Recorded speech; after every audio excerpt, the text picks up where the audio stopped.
What if Turkey was never a country or a nation? Well, I believe Byzantine Empire might still be a country by probably to this day. As you can see, the Middle East has changed a lot. The two biggest important factors are the Persian Empire and Egypt. As we can see throughout history and time, that the Ottomans were able to fend off the Persian Empire and even conquer the Egyptian Empire. Before they were a nation, these two countries had heavy influence in the Middle East, including the Byzantine Empire as well. As the Egyptians would now have a pretty big country to deal with. One of the problems would be that I might ask was, would these countries be able to modernize if they were to be they are pretty big, right? Would these countries be able to modernize to fend off the other European imperialists, let's say? I believe yes, except Persia, but they won't need to have that problem, as I'll talk about that in a bit. The Egyptians, though, I do believe they will be able to modernize. As we can see through when the Egyptians were independent from the Ottomans, they were able to modernize. The only reasons why they failed to do so at properly modernized was because they were forced into a market with the Ottoman market, and the Ottomans were forced to have unfair deals with many nations like Britain and France. But Egypt won't be having that problem, and they are bigger and have a much more influence. As you can see, if anything, they are possibly fending off Europeans in more imperial sections, as we can see, there are less British influence in Africa and a lot less Italians, if anything, no Italians in Africa. And there are less British in Arabia. As we can see, there are also many independent nations that I have thought would be existing. Although I do believe these nations would exist, they will be to a smaller size. As we can see, Kurdistan is pretty small and might not have all their homeland, because we have a very expansionist Persian Empire that will be a huge threat to the Kurdish. This is why I believe the Kurdish might turn to Byzantium as an ally, the Byzantines as an ally, and possibly convert to Christianity. And I do believe Byzantine would have more allies like the Armenians and Georgians, as they are already Christian states. And would it be used to deter the Persian expansion, as in buffer states. We also have another state here, as in Fali. I just made that up. If anything, they might get conquered by Egyptians if they wouldn't exist, but I just used it here to make clean borders with Egypt over here. As we know, the Egyptians would like to conquer the Levant regions. Same with the Hejaz regions. I just for Jabal Shamar and Nejd. Yeah, that's pretty historical. No need to explain. My reason for expanding Bahrain and Oman, just to lessen British expansion. That's my only reason. Is there any historical reasons? No. I don't think Turkish effect would have changed it, but I just wanted to see less British expansion here. Although I do believe Britain would still find a way to conquer many parts of Yemen. Some other questions though might arrive. The Balkans, Bulgaria. I do believe these nations would pretty much exist. Albania pretty much got neutered a bit by the Serbians and Byzantines, but they would still be countries. A huge factor in this is that there wouldn't be as much Muslims in Europe as there are nowadays, as we have Albanians and the Kosovos are Muslim. I believe they would be Christians, actually, without much Ottoman influence. Same with the Bosniaks. And if you look closely at this map, we can see Romania isn't a nation, as it is separated by Moldavia and Wallachia. I believe that the Hungarians, with much more influence, as they wouldn't get conquered by the Ottomans, would likely use power to possibly puppet these nations or just not let them unite. Same with Russia. They never really liked Romania uniting. As we all know, the ideas of divide and conquer, this would be the divide part of the plan. And I believe Bulgaria and Serbia might surprisingly be allies of Byzantine to deter some Hungarian expansionists. That's why I don't believe Hungary would expand as much, as the only expansion they might have had would be into the Bosniaks. And I do believe Austria will find a way to somehow unite with Hungary. So in this idea, I believe it would still be like a Habsburg Union. I didn't change much in Europe. I don't believe that would happen. Why? Because I don't know. I just don't believe that would. Although there would be less wars, less wars with the Ottomans, they might be more powerful, but they would most likely use that to go to more wars with each other. But so I just ended up, my assumption might be this. Ignore fully independent Ireland. I just made that up.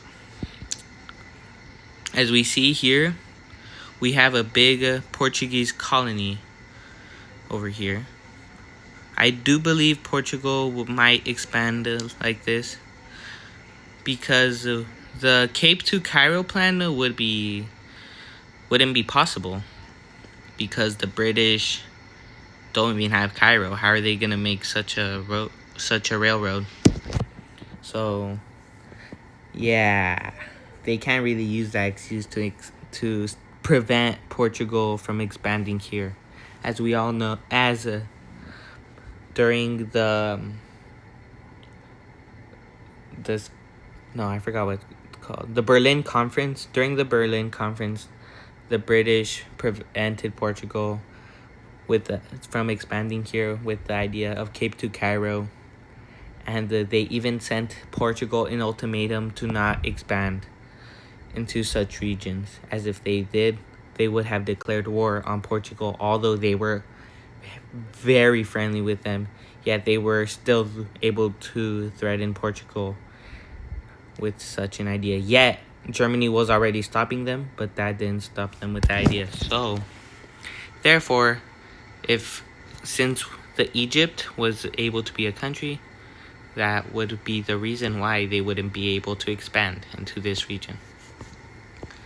But with less possibilities of expanding, British might send more efforts into other regions to expand into. Therefore, they expanded into Somalia, which would be the only place they were able to expand into, as rest of Africa is pretty taken up, pretty much colonized. Yeah.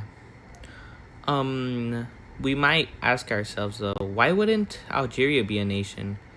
You might think Egypt might help out the Algerians to fight against the French.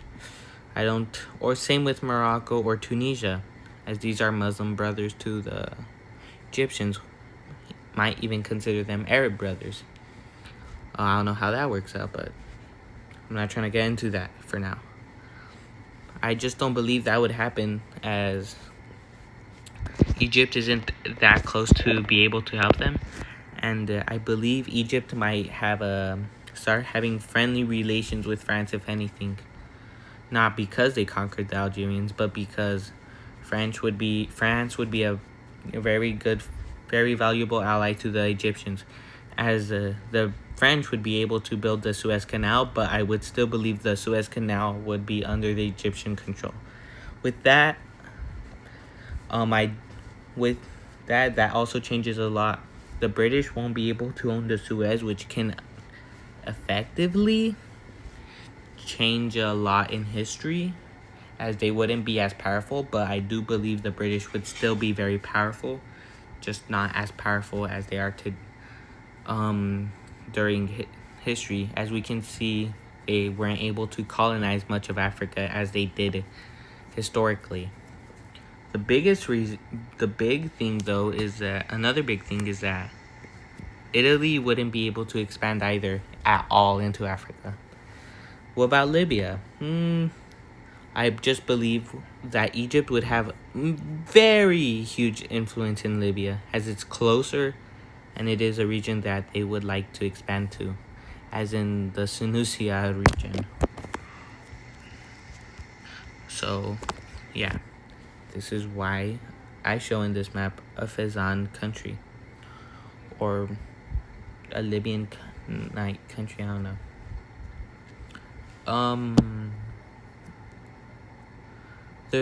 Although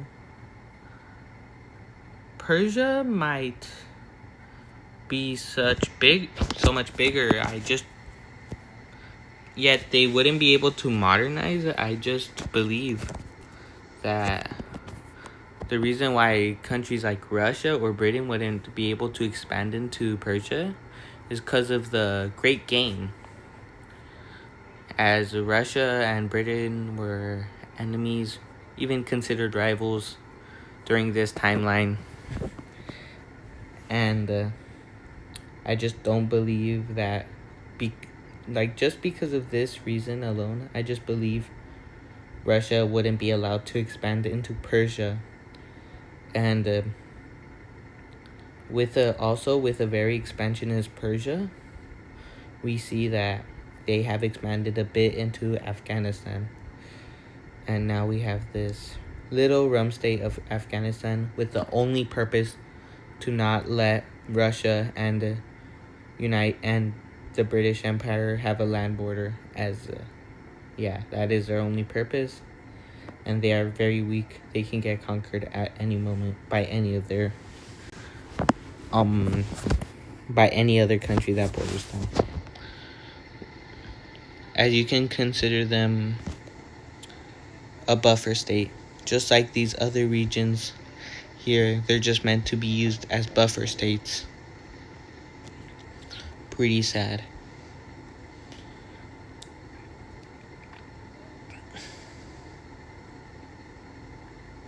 Okay. I think that's everything I would have liked to talk about, as I don't know what else I could have talked about. But yes, a lot has changed in the Middle East, at least. Much of Europe might have also been changed. I just didn't want to go. I just don't believe that would be a huge change. I don't know. It's just hard to assume what would have changed. Same with Russia. They could have been a lot stronger without the wars that have happened in the Ottomans, and they have a bunch more allies like the Bulgarians, Serbians, Wallachians, Moldovians, the Byzantines, Georgians, as in these Georgians, Armenians, and possibly a Christian Kurdistan, as these nations would be Eastern Orthodox. If World War One were to happen, ooh, I don't know what would happen. Well,